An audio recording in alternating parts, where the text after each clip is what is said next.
This is Bad Brad Berkwitt, the host of the Bad Brad Berkwitt Show. Forget about it. And I want to talk to you about sponsorship. If you're interested in being a sponsor on the Bad Brad Berkwitt Show that is seen around the world, that is fighting for democracy and always moving humanity forward with network level guests, entertainers, and other people in the business world and all walks of life that are moving humanity forward and fighting for democracy, reach out to me via email at ringsidereport2014@gmail.com. Again, that's ringsidereport2014@gmail.com. I am now at the point that I'm looking at picking up sponsors. So if you're interested, I would like to talk to you. And remember, folks, every act of kindness is a little love we leave behind. Bad Brad. This is Bad Brad Berkwitt, the host of the Bad Brad Berkwitt Show. And I want to talk to you about my boxing book, Boxing Interviews of a Lifetime. There it is. There's the cover.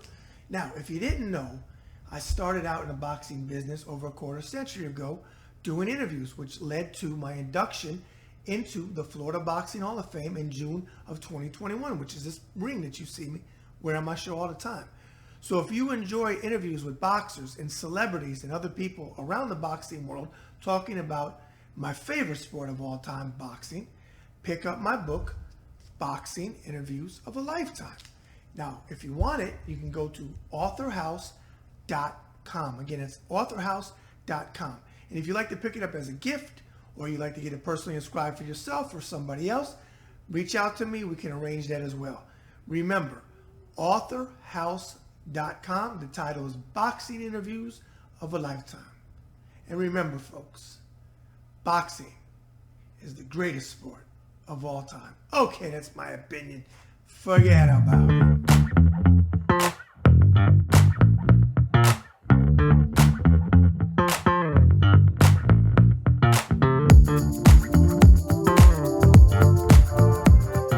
As I always say and always will, is about moving humanity forward. And remember, folks, every act of kindness is a little love we leave behind. Hey, folks, the man with the pinky ring and the New York thing, forget about it. Bad Brad Berkwitt. And you're watching another episode of the Bad Brad Berkwitt Show on the Ringside Report web TV channel. So make sure you hit that button, whatever corner to subscribe, leave comments below the video. I always personally respond. And as well, follow me on Twitter at BadBradRSR. Again, it's at BadBradRSR. And check out my great writing team on ringsidereport.com. Well, folks, tonight, and it is night because I just got back from the gym, so I'm ready to go, fighting shape. I got a very special guest, and the viewers have been clamoring on Twitter, talking about how excited they are for this particular guest to come on because he is a former associate of Donald John Trump and Rudy Giuliani, both convicted in Georgia by DA Fani Willis. And he knows where all the bones and the skeletons and so on are buried. And we're going to talk about a lot of things tonight. Forget about it. So, ladies and gentlemen, please welcome to the show the one and only Lev Parnas. Forget about it. Well, first of all, good evening to you and welcome to the show. Thank you for having me, Brad. Absolutely. We're going to cover a lot of ground tonight, but I always start out like this with all of my guests because my conversations, as I call them, like to be as factually correct as they can be. So if I have something wrong in my notes, please feel free to say, hey, Brad, it's actually this, because we know everything on the internet is not correct. So I want my stuff to be correct because this is all about you tonight, okay? Thank you. You're welcome. So let's do this. Let's start at the beginning. It looks like you were born in Odessa, the Ukrainian Soviet Socialist Republic, and lived there up until about the age of 3. Is that right so far? Correct. Okay. And then through the U.S. Refugee Resettlement Program, you moved first to Detroit and later Brooklyn. Is that correct? Yep, that's right. All right. Out of curiosity, because I lived in Michigan for a little while, talk about how long did you live in Detroit? We lived there for a couple of years. We came there with the refugee program and my father came first, and he settled there, and then brought us there. So that's where we went to meet him, and we were there for a couple of years. Then I got into a car accident. Car ran over me, Hmm. and my father ended up picking up the back of the car for them to drag me out, and he ended up with a heart attack, and I ended up in a body cast. So after that, we ended up leaving Detroit. Okay. And then you wound up in Brooklyn. Talk for the viewers about growing up in Brooklyn some back in that time. I mean, it was a great time. I mean, first of all, it was a small community. I grew up in a place called Brighton Beach. It was by Coney Island, Sheepshead Bay area, right across from Lincoln High School. Uh, Everybody knew your name. Everybody knew each other. Everybody immigrated at that time from the Soviet Union, so everybody spoke the same language. Kind of, all our parents got along. All our we had lots of friends, relatives, but it was also difficult because at that time there was a lot of racism and discrimination going on. It didn't matter, the color of your skin, but because we were from the Soviet Union with the Cold War going on, people looked at us very strangely at the time and thought some people even thought we were like Martians, aliens, scared to touch us. So it was difficult, but because of the strong community ties, we were able to get through it, stick together, and able to, get through it. Okay. And your family's Jewish, correct? Correct. Yes. Yeah, 50. I'm 50% European Jew on dad's side. Okay. It looks like you went to Brooklyn College, and then how do you say it? Baruch? How you say it? Baruch University. Yeah. Okay. Did you graduate from there, or did you just attend? No, I just attended. I left a year and a half in. At the time, I was, growing up in Brooklyn, New York, you grow up really quickly. And since my father passed away when I was 11 years old, I had to kind of take the reins of the family. I started working at 13 years old, left high school at, I think it was 15 and a half, when I got my real estate license, even though you weren't supposed to, but back then we didn't have computers. So you put your age down and you got approved. Ended up working for a real estate company. And then, my mother always wanted me to go to college. So I decided to go to college for her. Started attending college, but at the same time, I was working at a limo service that I was dealing with also. And at the time, there was a lot of chatter going around that the Soviet Union was going to fall, and that in the community that there was going to be a lot of opportunities. And I started looking into it, and because I was a U.S. citizen, I was clean cut, and I was approached by several individuals that were a lot older than me at the time. They were in their 40s and 50s, but they couldn't travel because they didn't have the citizenship, or they might have had legal problems or whatever the case. And we opened up a company called Progressive Consulting at the time, and I became the president. And I decided to go overseas instead of going to college. I was looking to make the money, and that's when my career started. Basically, I went overseas when I was 18. Okay. Out of curiosity, how big of a family do you come from, brothers and sisters? I have one sister only, but I had lots of cousins and uncles. My mom is a sister. She had three brothers, so there's four of them. Okay. So we had lots of cousins and uncles, and Strong Jewish traditions in your household? pretty strong. I can't say we were religious, but we kept to as much as we could. Because back in the Soviet Union, you didn't have the opportunity to be able to follow your religion that much. So when we got to the States, we were able to follow as much as we could and Okay. keep to it. Okay. I want to hit a talking point. Let's hit Ukraine first. Because the American people have dealt with more bullshit from Donald Trump in the last 8 years, if you would, Lev, in a short synopsis, cover what you did allegedly or not allegedly on behalf of Rudy Giuliani and the Trump administration when it comes to the Ukraine and digging up dirt on Joe Biden. Well, you got to understand, when I started working with Rudy Giuliani on behalf of, at that point, President Trump, I was, now I understand I was part of a cult. At that point, I didn't understand it. I really believed that, the president wanted good for our country, wanted the right thing. I got inducted and truly believed that I was an American hero, that I was saving our democracy against the deep state, against the evil Democrats, as they were calling it at the time. And Joe Biden happened to be on the list, along with Hillary Clinton and George Soros, and there was a lot of initiatives that they were talking about, different ambassadors that were put all over the country by the source and agenda. And so one day, Rudy Giuliani basically approached me and asked me because of our relationship, asked me if I had contacts in the Ukraine and if I could help them out, validate certain stuff. There was a video that came out with Joe Biden that everybody's seen, where he, says, fire the Ukrainian ambassador Viktor Shokin. If you don't fire him, I will give you $1 billion. When Rudy saw that, he thought he had, struck gold. Basically, he was very excited, thought he had the goods, and that was it, and wanted me to find Shokin. We went to the White House. It was actually a Hanukkah party that I was invited to at the White House. During the party, we went up, we met with President Trump at the Red Room. Rudy went there a little earlier to update him on, what certain things that he wanted to do in Ukraine, and certain, tell him about the video that he had found. And when we met with Trump basically, patted me on the back, told me he hears good things Rudy's telling him, and to keep up the good work, and, gave me a wink and nod, that mob boss style, the way Trump talks, without actually giving you a direct order, but letting you know exactly what he feels about you. And that's how it started. And after that, I felt it was my duty as an American patriot to go out there and, do what the president wanted, Rudy wanted. And I went to Ukraine to, use my contacts that I've established over the years to be able to find out what it is that Joe Biden and Hunter Biden were up to. Okay.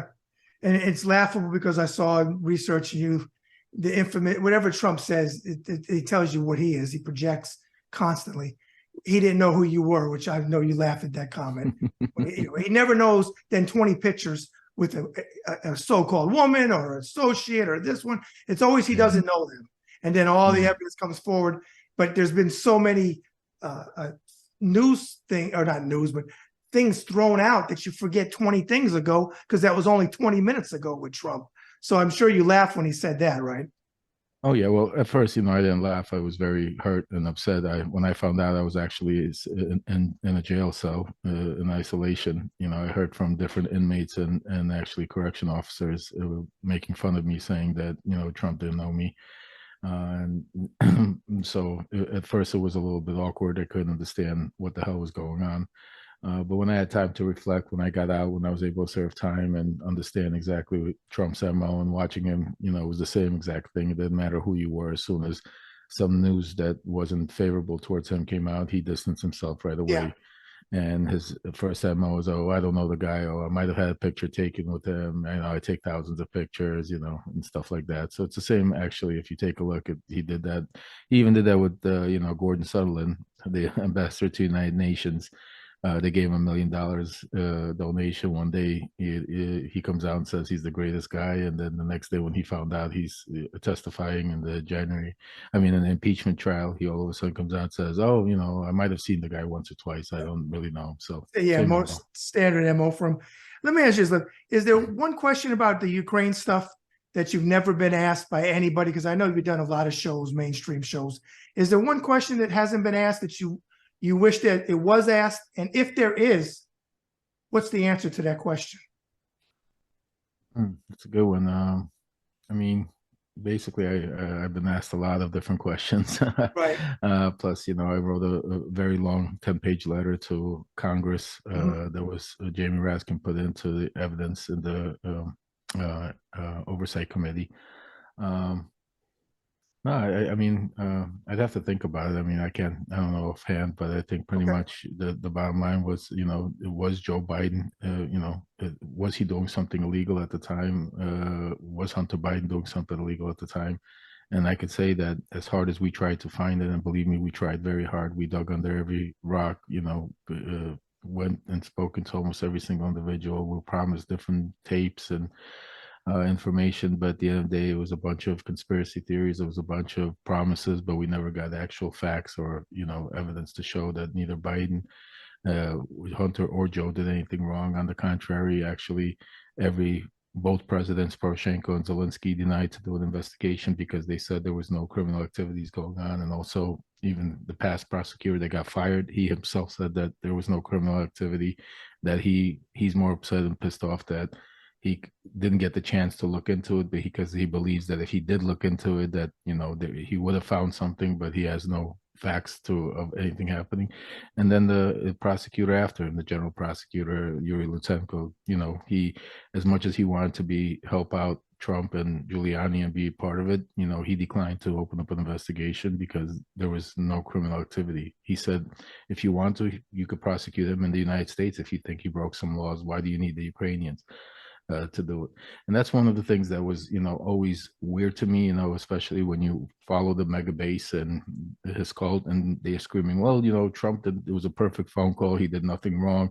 He was asking the Ukrainians to investigate Joe or Hunter Biden.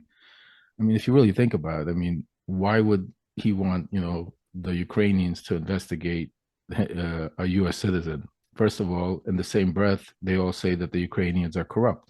Mm-hmm. So if you want a corrupt investigation, when you could investigate yourself, if you feel that there was a crime broken, these are two U.S. citizens. You have the FBI, you have the DOJ, you have authorities that could look into it and prosecute it and investigate it. Why would you need a corrupt government, in your own opinion, that you think is corrupt, to look into an investigation? So it's obviously, it wasn't about getting facts. It was all about him just announcing an investigation because Biden was running against him in the presidential race. Okay.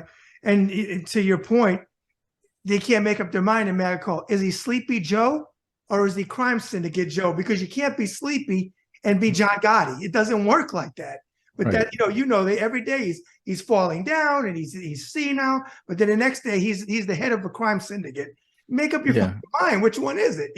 Yeah, same thing with Hunter. One day he's a drug addict. He's right. this. He's bad. He's irrelevant. The next day he's making tens of millions of dollars and pushing all of these influence campaigns. Right. I mean, the same thing with the Ukrainian. When it benefits their agenda, they say, oh well, Ukrainian Viktor Shokin, the prosecutor, is saying that he fired him because Biden was corrupt. But then the next breath is, well, Ukrainians are corrupt. They were the most corrupt too. Why should we send more money for they're stealing money? I mean, right. It's they contradict themselves and they don't even hear what they say. That's how ridiculous it is. Exactly. I want to read something that's a little bit lengthy, but I want to ask you a question off of this talking point.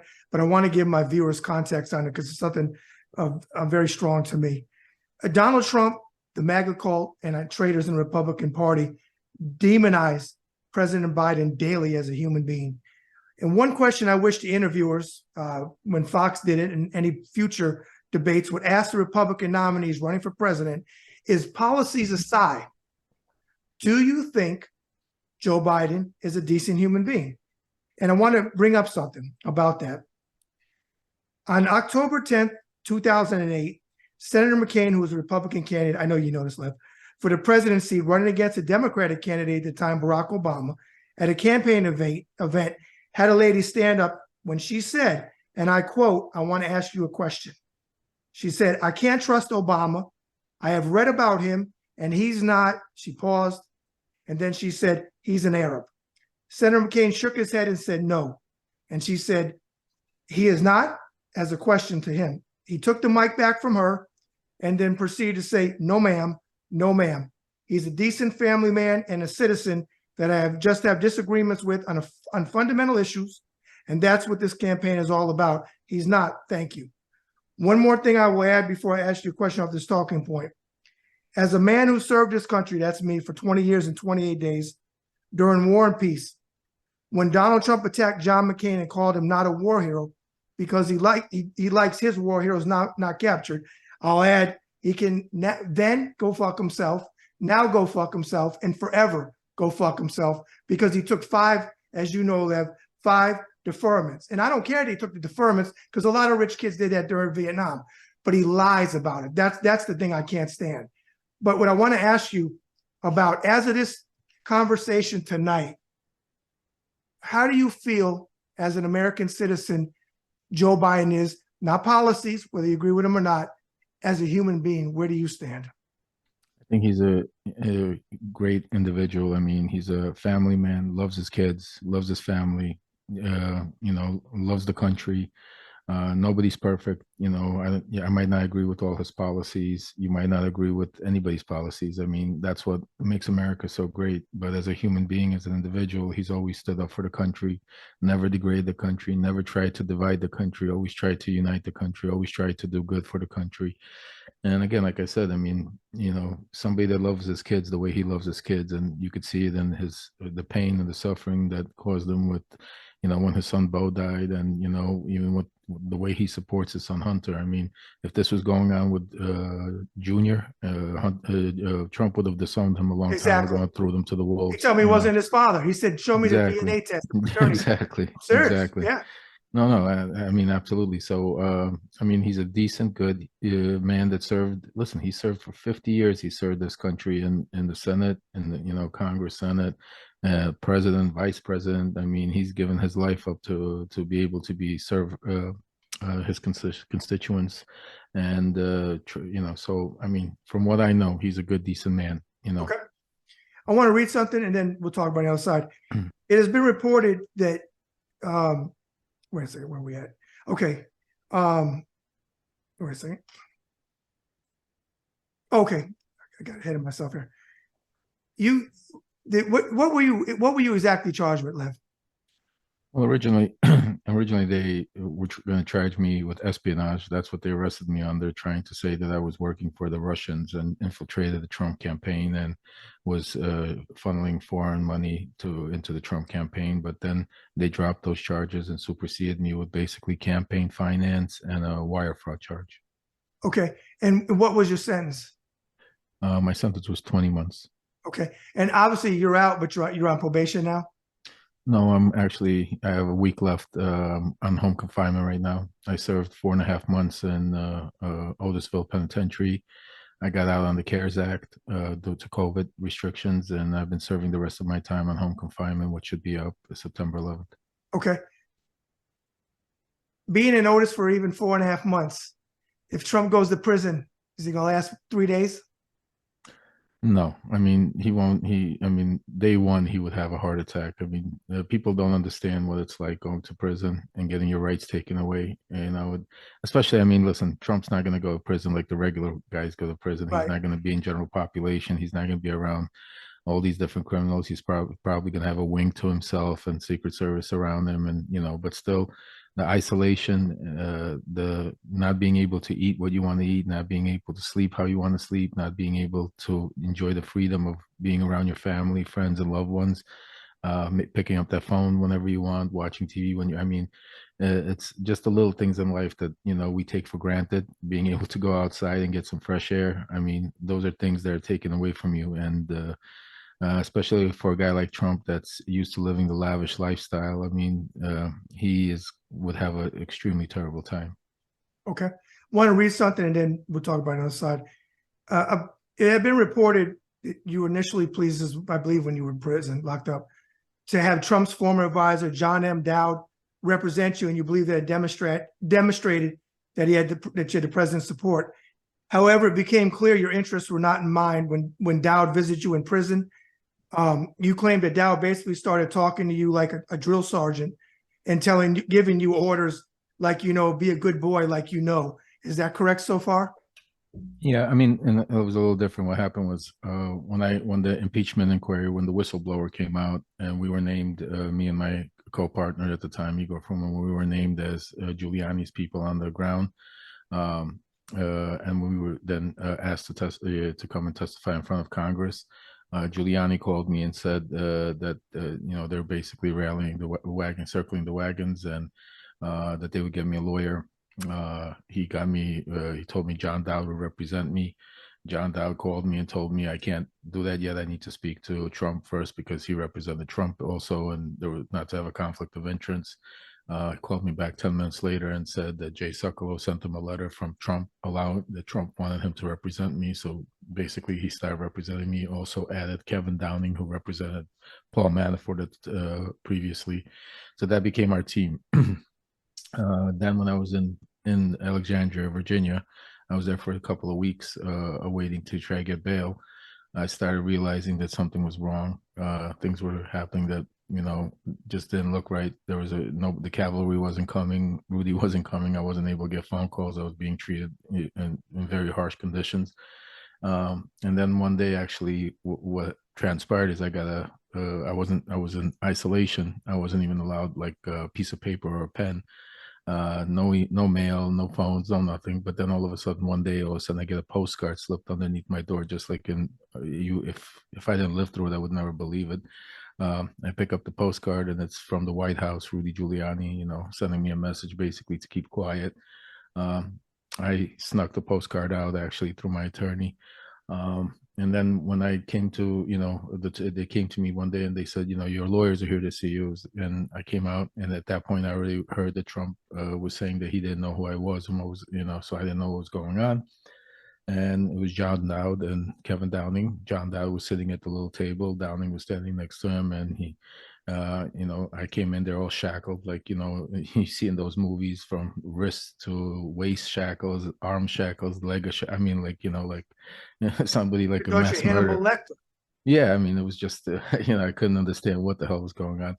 And I walk in there, and I started saying to him, I said, what the hell's going on? Why is Trump acting the way he's acting? Why isn't Rudy here?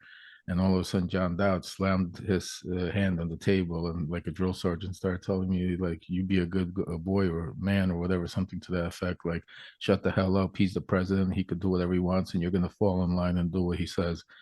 And I lost it. I lunged at him, and even though I was shackled, I lunged at him, and Downing hit the emergency button. They came in, took me out. As they were taking me out, I screamed that you guys are fired.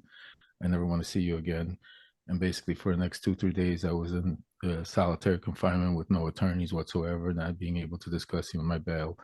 I was blessed that later on they allowed me for a phone call, and I was able to call my wife, and she was able to get me a lawyer to be able to bail me out. Okay. You did Rachel Maddow back on January 15th and 16th, 2020. In an interview on MSNBC, you said that your decision to speak out was made to protect this country from President Trump and his allies, stating that they're all part of a large cult, which you talked about earlier.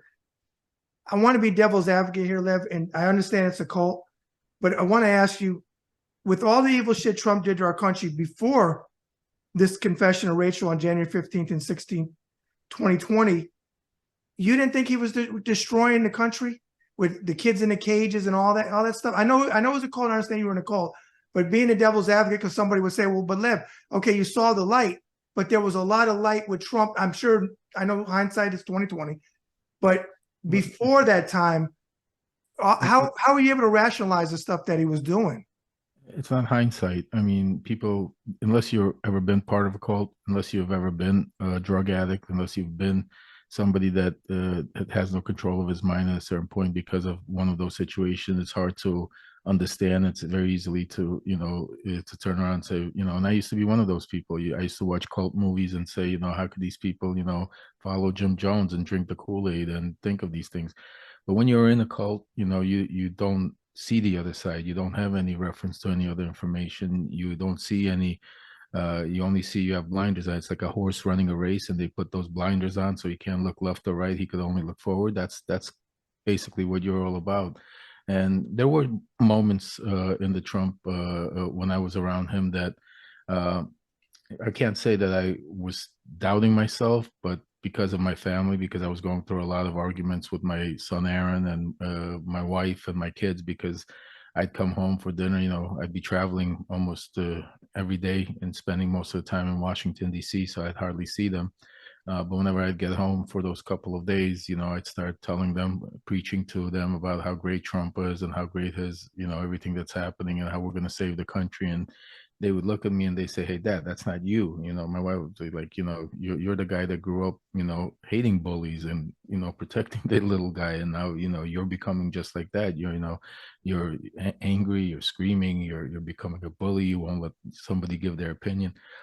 And so I couldn't see it, and I don't justify it. It was wrong. I admit it, but when you're in that, it's like being in the trenches in a war, and you might understand that when you're having people shoot at you at that moment, you don't understand if that's a good guy shooting and you're there to save your life. And we were taught that we were like in a war because the Democrats were evil They were going to destroy our country. There was a deep state.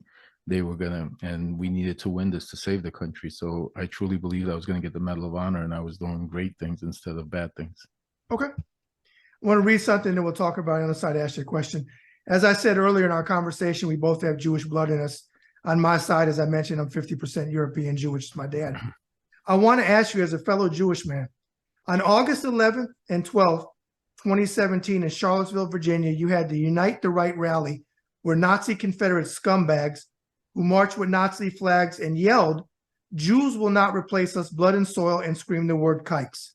Donald Trump said about them, and I quote, "There were very fine people on both sides."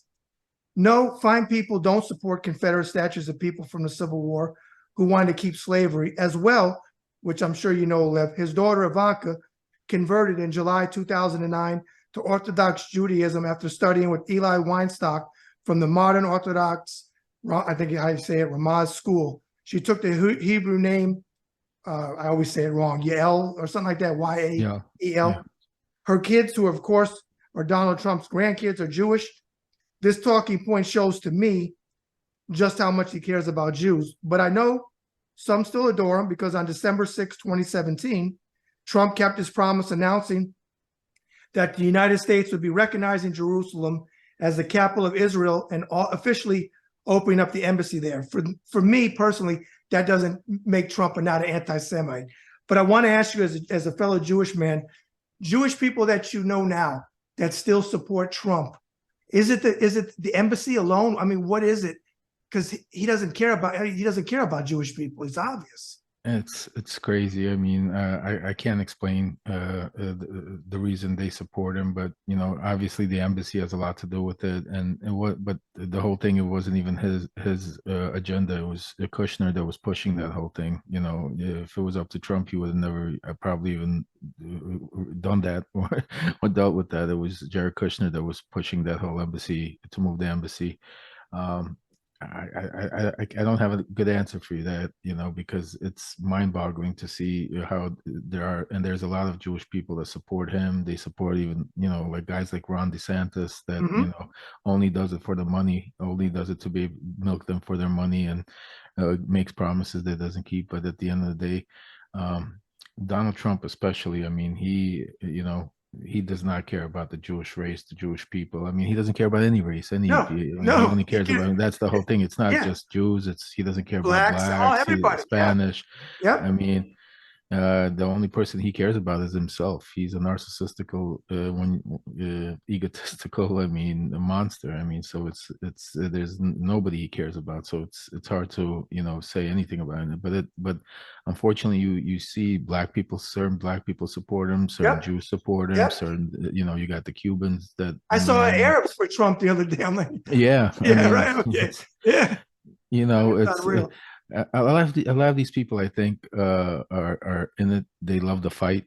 You know, they just love the controversy, and he's, you know, they're not looking at him as somebody. They're not realizing, they're not looking long term. They're looking short term and thinking that, you know, if he does something good for them because it might financially benefit them. And again, they're not realizing that he's not going to do anything. Yeah. Because for him to pass any laws or to do any things, he's going to have to deal with the Senate, the Congress, and he's the most hated individual by his own Republicans. I mean, there's nobody that likes him. They're cowards, though. But they won't speak up. Right. You know, they want him to go to prison because that's their way out. Yeah, they definitely. But they're cowards. Okay. Yeah, they're either cowards or some of them are complicit. You know, a lot of them have. And those are cowards too. Exactly, they have a lot. They're involved. Exactly. Yep. I want to ask you this: we have many in the Republican Party who are traitors and support Putin over Zelensky, to include many in the MAGA cult.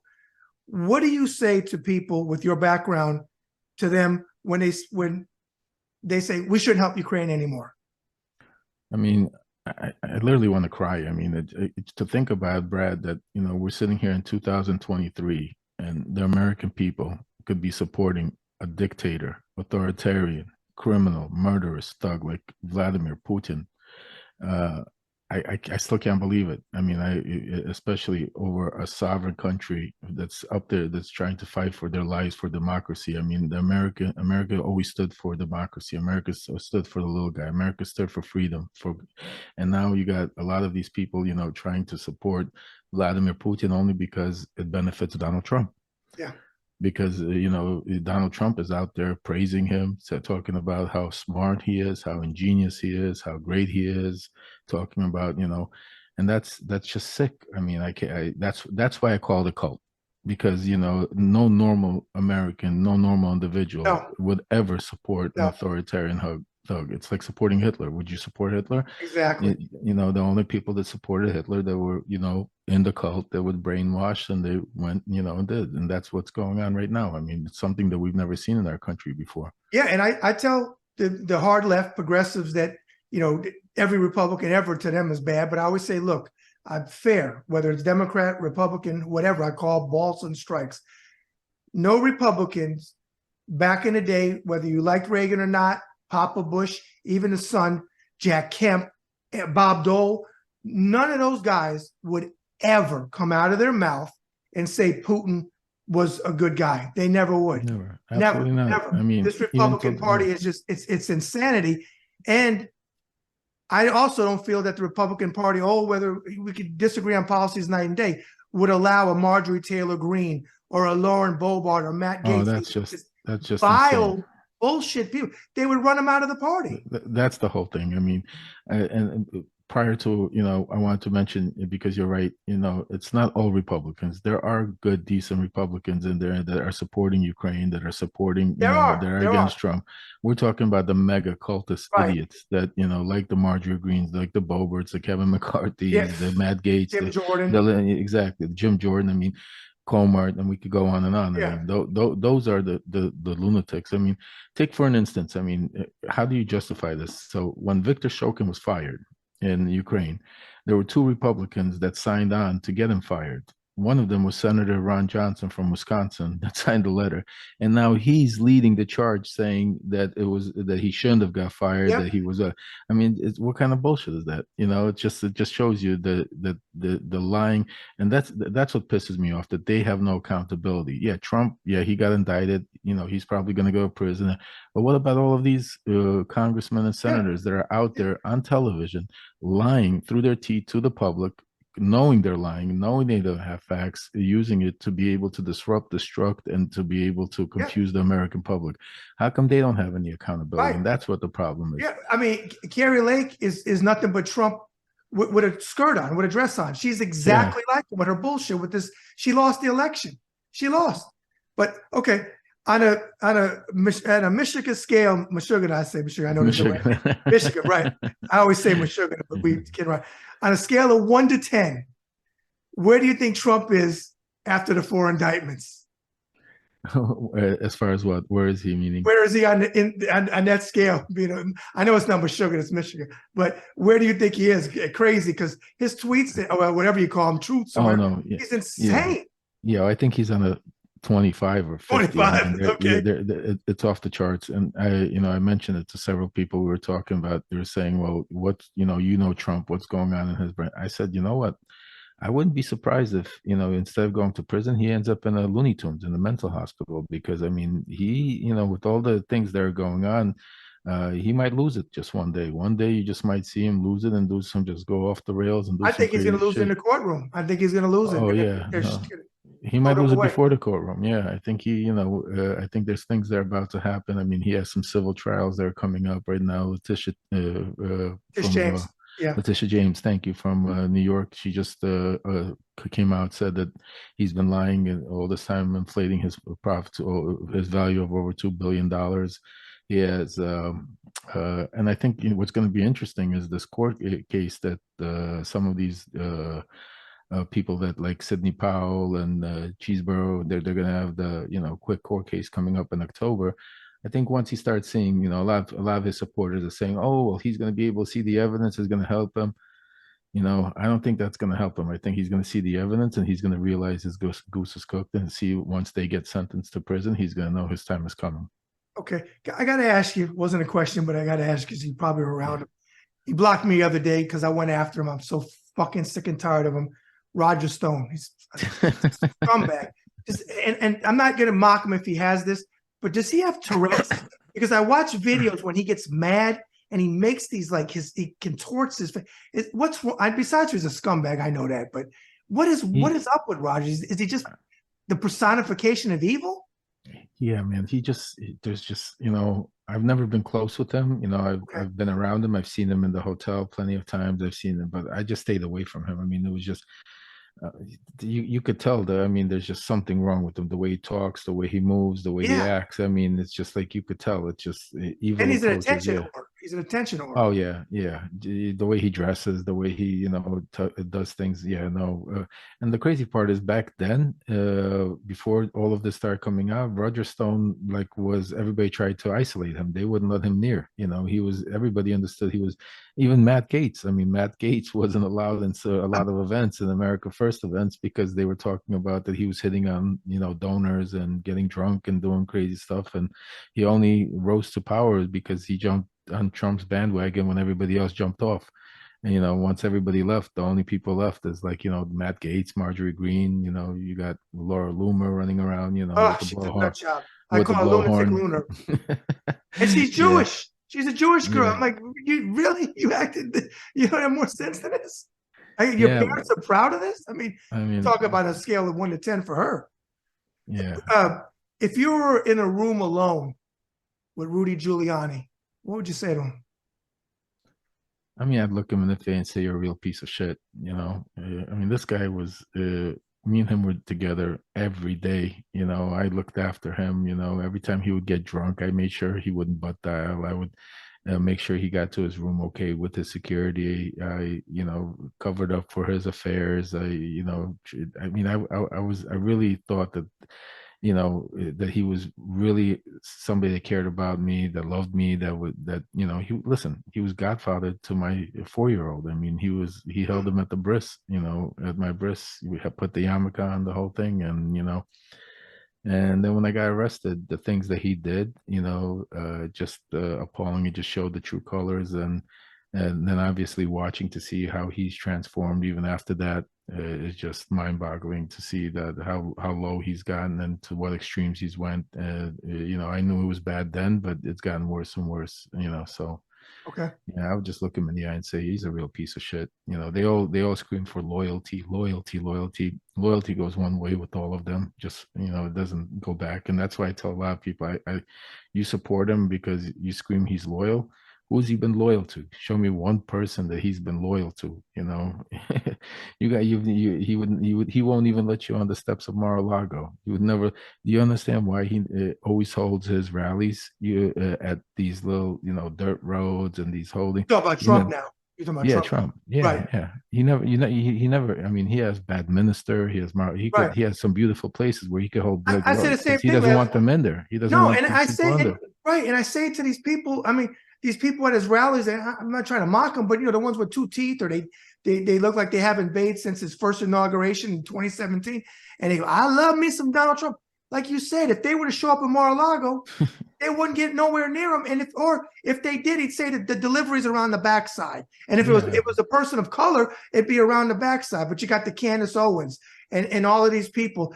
Out of curiosity, since we were talking about he discriminates against everybody, did you ever run across this guy, Michael the Black Man, Blacks for Trump, with the beard that's always behind him? Did you ever see him anywhere? No. I mean, I've seen him at some rallies, but I've never associated with him. Okay. All right. Before we segue into the second half of the 360 conversation, the fun random questions, is there any other talking points that you'd like to discuss? I mean, at the end of the day, we need to be able to unite as a country. We need to be able to stop this division. We need to be able to, and it's going to be difficult to do because, even once Trump is out of the picture, the tentacles of his cult has reached into the halls of Congress, to the State Department, to the DOJ, and we have, local Congress, local senators, and, even to police sheriffs out there. So it's going to be a while, but, we need to stop hating and loving. It's loving more, hating less, and trying to figure out how we get our country back together because I mean, it's just watching the things that we're going through as a country right now, and having my kids, I have 6 kids, grow up in it, and try to explain to them, why they can't or do certain things, and watching all of these policies they're trying to be rallied at one another, not to be able to help one another, but to try to hurt each other just to be able to support and raise more money. It's just sickening. And so if I have a message, it's just to be able to somehow be able to unite this country. And that's what I'm trying to do by going out there and telling the truth and talking about exactly. And people say, well, you hate Trump. And that's why, well, no, it's not about, I might hate Trump, but that's my personal opinion. But I'm out there not giving you my opinion. I'm giving you facts, and then you make your own decision. If you listen to the facts and then you still want to support them, listen, it's America. You have your right to do whatever you want. But at the end of the day, if you're not in the cult, and if you're thinking with the common sense, I believe that nobody wants to have this guy as president of the United States and a criminal. So, Okay, let's segue.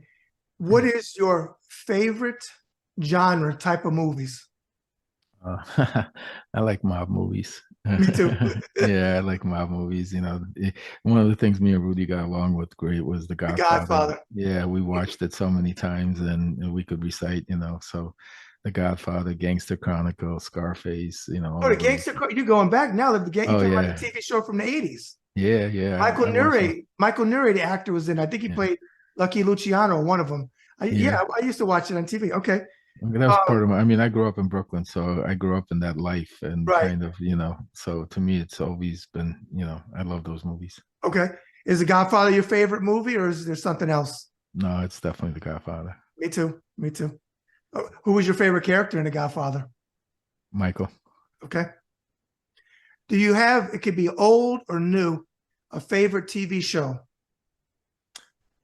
Favorite TV show?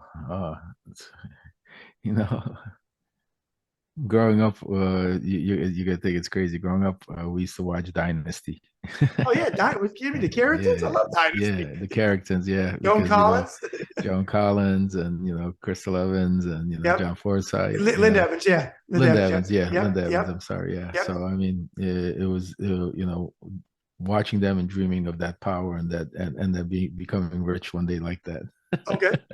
Okay. Do you have a favorite musical band or a group that you like to listen to a lot? I listen to a lot of hip hop, Okay. Tupac. I like a lot of Biggie, yeah, I'd say, I don't have an actual favorite that I like all kinds of genres but I like hip hop a lot. Okay. Off the top of your head, what is one of the most memorable childhood memories you have? Good or bad? Good. A good one. Oh, good memories.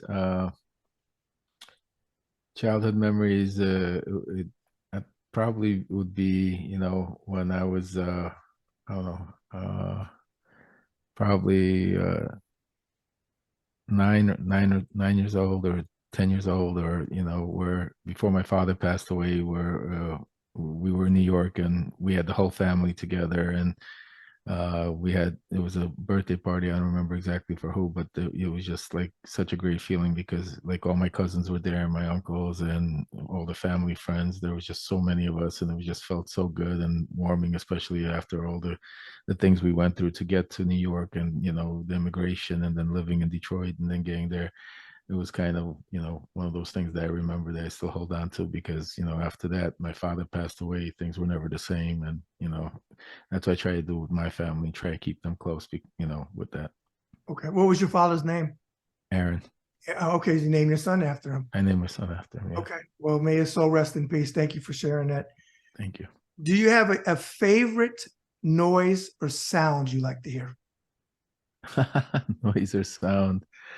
You know what? I do now. It's the rain noise. My wife, after after the third child, that lately she's been putting on this rain noise to go to sleep.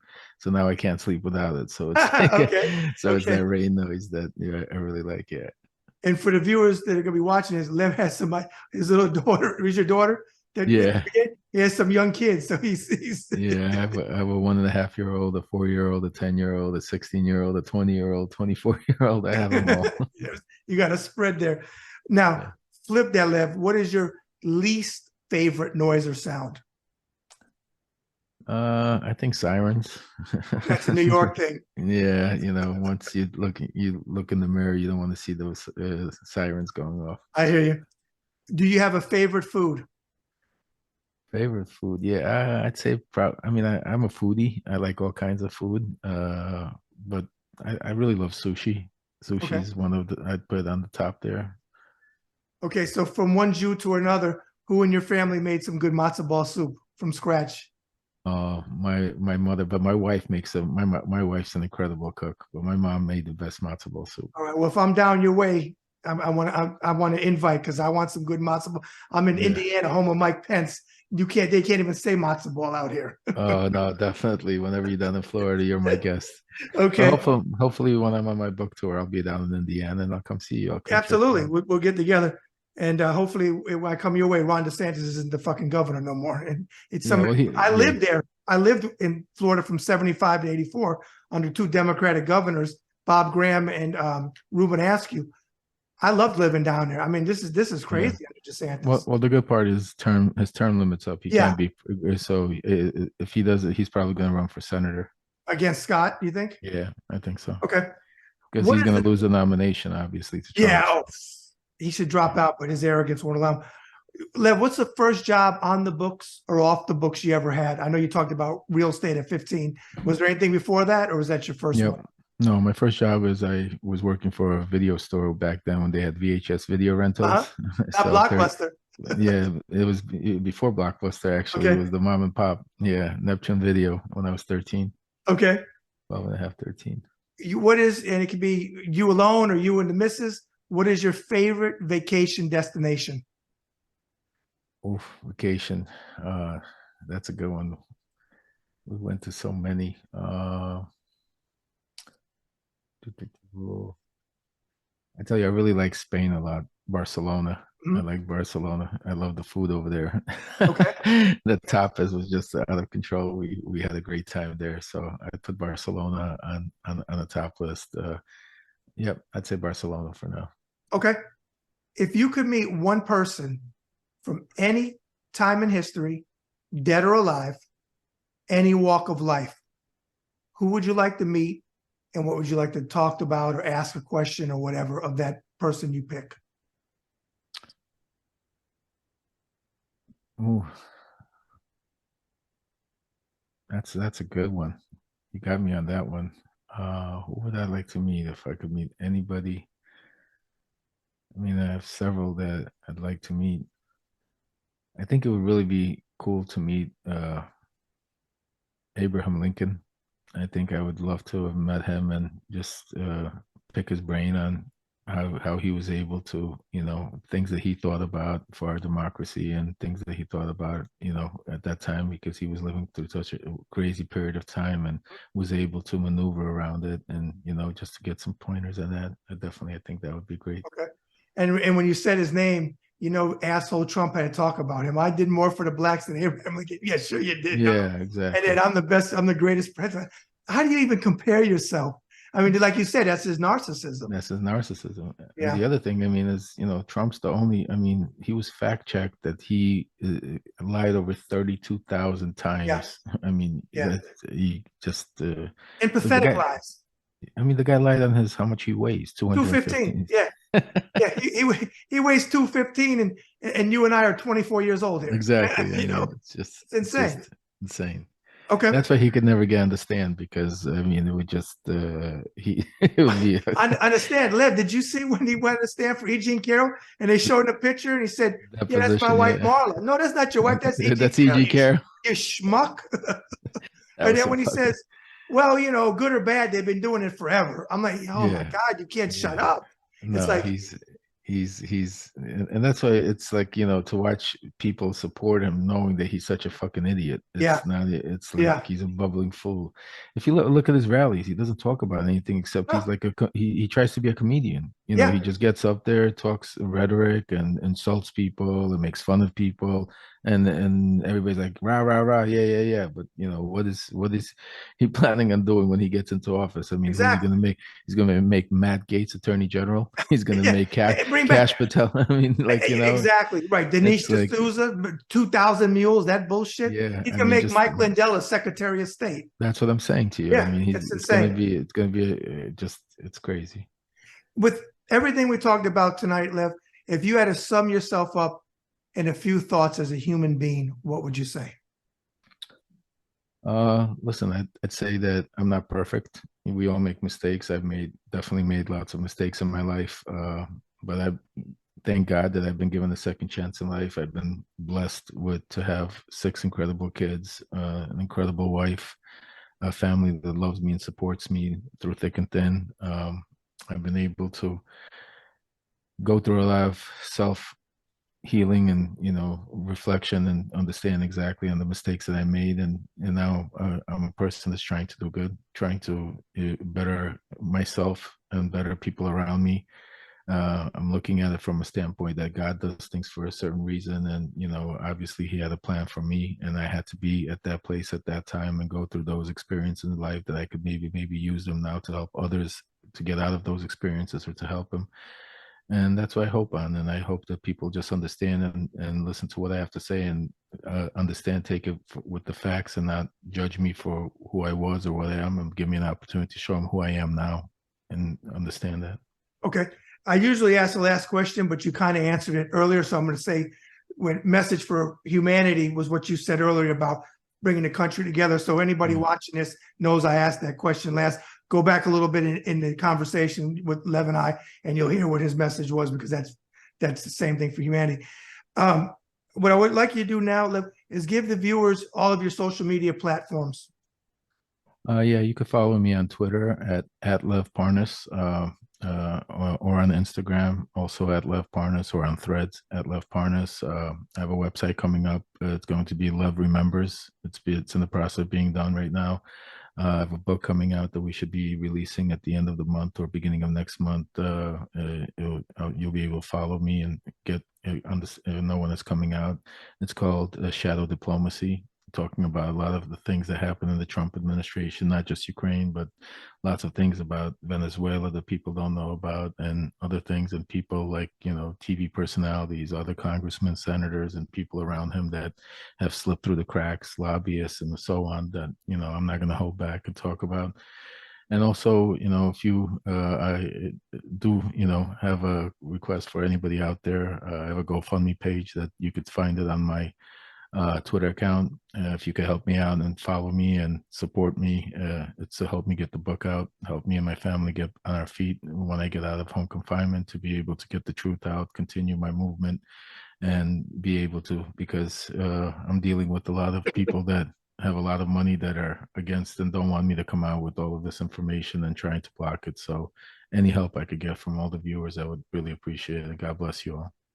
Okay. I'm going to give it a couple thoughts, and then I'm going to close out and give you the mic back. First of all, again, thanks for coming on tonight. I appreciate it. I'm not your rabbi. I can't absolve you of your past, but I commend you that you're trying now to move humanity forward. Okay. Nobody's perfect. You're not perfect. I'm not perfect. Nobody is. God is perfect. That's it. But right. I appreciate that you're using your platform now for good, because there's a lot of people that were in the cult that aren't coming out the cult. They're doubling down on January 6th, which, as a military veteran, drives me nuts that they won't honestly call it what it is. It was Antifa and Black Lives Matter, they want to say. But if it was Antifa and Black Lives Matter, Trump would never tell them that, hey, I love you, go home, because he hates them. He even told that to Biden when he said, give me a name, and he said, Proud Boys. And he said, stand back and stand by. And then Trump came back and said, well, what about Antifa? If that was Antifa, you and I know he would have never said, go home. We would have sent in the National Guard. That's why he didn't send the National Guard. That's why he didn't send the National Guard, because it wasn't Antifa. It was all his followers. And he knew who they were. That's why. Exactly. So I appreciate what you're doing. Keep doing what you're doing, because, there are redemption stories. There are second chances in this world. And, people make mistakes. And a lot of people were excited about this coming on, because they do follow you and they do believe in what you're saying. So continue to do what you're doing, because that's moving humanity forward. And I appreciate that, because that's the premise of this whole show, is highlighting my guests, but also how they're moving humanity forward. So I thank you for that. And what I want to do is give you back the mic, close out with anything you want. Well, first of all, thank you, Brad, for giving me the opportunity to speak. I want to thank the American public, your viewers out there, for all the support that I've been getting, because it just, warms my heart, humbles me to that, to be able to, get a second chance to be able to do the right thing. And I can promise you that I'm not going to stop. Once I'm off home confinement, I'm going to be out there, and I'm going to do everything in my power to try to save this democracy from that evil monster, and to be able to get the truth out and be able to help unite our country and stop the division and get the truth out. So thank you so much. Okay. On that note, thanks again, and we'll be talking soon. I'll bring you back on again as things come up, and we'll go from there. I appreciate it, Brad. Okay. Absolutely, brother. All right, take care. Folks, that's another episode of the Bad Brad Berkwitt Show on the Ringside Report web TV channel. Now, make sure you subscribe. Make sure that you tell people about it. Leave your comments below the video. And I'm sure that you're going to enjoy this one with Lev Parnas. Great 360 conversation. Enjoyed it. He'll be back. He's got the book coming out, as he mentioned. I'll have him back on and produce a show all around his book, because it's going to be great stuff to talk about, I'm sure, in that as well. Okay? And remember to follow me on Twitter again at BadBradRSR. Again, at BadBradRSR. And remember, folks, every act of kindness is a little love we leave behind. Bad Brad out. Thank you for watching the Bad Brad Berkwitt Show. Please follow, subscribe, leave comments, forget about it, and move humanity forward.